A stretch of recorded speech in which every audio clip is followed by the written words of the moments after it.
Basic में सिवाय संदेश देने के और हमने कुछ भी नहीं किया। अब आए एडवांस ज्ञान में। एडवांस ज्ञान में हमने ज्ञान की गहराई को पकड़ा। हम आत्मा, तो हम कौन सी आत्मा है इस षष्ठी रूपी रंगमंच पर? सूर्यवंशी हैं, चंद्रवंशी हैं, इस्लाम वंशी हैं, कौन से वंश विशेष में हमने जन्म जन्मांतर ज्यादा पार्ट बजाया?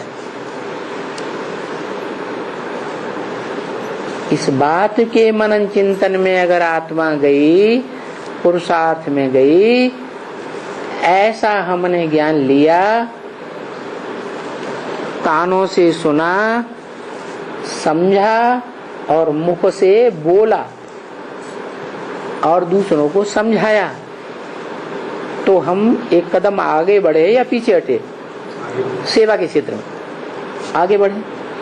माने सुनने सुनाने से ऊपर हटकर हम समझने और समझाने की स्टेज पर आ गए।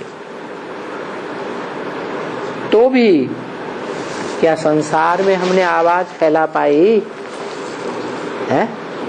संसार में, देश विदेश में जितने धर्म हैं, इन सभी धर्मों में जो अलग अलग राजाएं हुए हैं, उन राजाओं के हमने चुनाव कर पाया?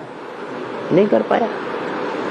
तो 80 साल में भी हमने जो काम नहीं कर पाया है, वो काम अब अगले 20 साल में, अगर मन को एकाग्र करने की ताकत हमारे अंदर आ गई, क्या ताकत?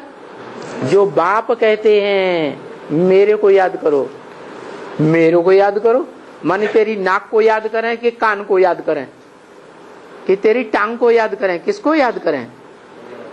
है? किसको? हाँ, मेरी आत्मा को याद करो। मेरी आत्मा ज्योति बिंदु। क्या कहने वाला क्या कहता है?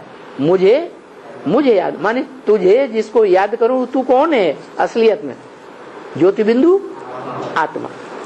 वो कहने वाला वस्तुतः सच्चाई में ओरिजिनली कहने वाला एक है या दो है? जो दूसरा कहता है वो तो सदाकाल के लिए साबित, वो तो बीच में ही ढसर। कौन? दादा लेखराज ब्रह्मा। बीच में ढसर होता है, माने चंद्रवंश तक पहुंच जाएंगे, चंद्रवंशी तक बनेंगे, सूर्य तक प्राप्ति नहीं कर सकेंगे। तो सूर्य तक की स्टेज की प्राप्ति करने के लिए मैं कौन हूं ये कहने वाला कौन है? वो निराकार ज्योति बिंदु है। अगर ऐसे समझें तो उसको मुख है कहने के लिए? वो तो कह ही नहीं सकता। क्या? मत मना भव। दूसरी बात, उसको मन है जो तेरे मन में समा जाऊं, उसको मन भी नहीं है। तो वो इस सृष्टि पर आता है और साकार मनुष्य सृष्टि में, मनुष्य सृष्टि के हीरो पार्टधारी में प्रवेश करता है। तब उस हीरो पार्टधारी को ये ज्ञान मिलता है, क्या? कि मैं कौन हूं, इस सृष्टि रूपी रंगमंच पर मेरा क्या पार्ट है, और इस रंगमंच पर जन्म जन्मांतर मेरे से कनेक्टेड रहने वाली आत्माओं का क्या पार्ट होगा। ये जानने की उसे लालसा होगी या नहीं होगी? जिन आत्माओं का उससे कनेक्टेड जन्म जन्मांतर का ये पार्ट होगा, क्या पार्ट है? ये पार्ट होगा जन्म जन्मांतर का सहयोगी बनने का। वो सहयोगी बनने का पार्ट यहाँ दिखाई देगा या नहीं देगा? है? यहाँ सहयोगी बनने का पार्ट दिखाई देगा उस हीरो पार्टधारी के साथ, तो वो जान जाएगा ना क्या कि अमुक अमुक आत्माएं, जब मैं राजयोग सीख कर जन्म जन्मांतर राजा बनूंगा तो अमुक अमुक आत्माएं मेरे को सहयोग देंगी या धोखा देने वाली है? सहयोग देंगी। तो यहाँ पहचान हो जाएगी कि नहीं है? क्योंकि हर मनुष्य आत्मा का अपनी अपनी दुनिया होती है 84 जन्मों में, कि सबकी एक जैसी होगी है? अलग अलग दुनिया, अलग अलग संबंध संपर्क। 84 जन्मों में एक ही जैसे संबंध हर एक आत्मा के साथ थोड़ी रहेंगे। तो हर आत्मा की दुनिया अलग अलग है। हीरो पार्टधारी की दुनिया अलग है। वो जान जाएगा सबसे पहले कि मेरे जन्म जन्मांतर के सहयोगी कौन कौन हैं। कहाँ जान जाएगा? संगम युग में या अगले जन्म में? संगम युग में जान जाता है। तो बताया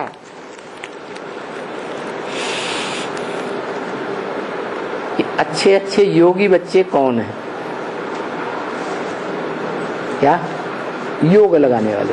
किसके साथ? किसके साथ? हीरो पार्टधारी समझेगा कि नहीं कि इनका योग, जो योग लगाता है वो सहयोगी बनता है कि नहीं? योगी सो सहयोग, ये निशानी है योगी की। क्या पहचाना जा सकता है कि उसका मेरे साथ अगर योग लगा हुआ है तो किसका सहयोगी बनेगा? मेरा ही सहयोगी बनेगा। दूसरे के साथ योग लगा हुआ है तो दूसरे का सहयोगी बनेगा या मेरे बनेगा? दूसरे का बनेगा। तो योगी सो सहयोगी के हिसाब से जान जाएगा कि मेरे साथ पावन बनने वाले कौन कौन हैं।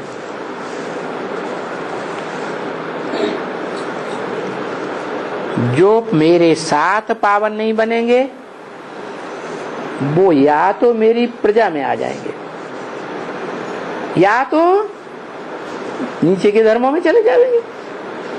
ऊंच पद नहीं पाए सकते हैं वो जो मेरे को धोखा देंगे। धोखा देने वाली आत्माएं सूर्यवंशी होंगी या चंद्रवंशी या दूसरे धर्म वंश की हैं? दूसरे धर्म में कन्वर्ट होने वाले जरूर धोखा देने वाले होंगे। जैसे द्वापर युग शुरू हुआ, दूसरे धर्मों का इस संसार में आगमन हुआ, धर्म पिताएं आए और भारतवासी दूसरे दूसरे धर्मों में कन्वर्ट होते गए। शूटिंग कहाँ होती है?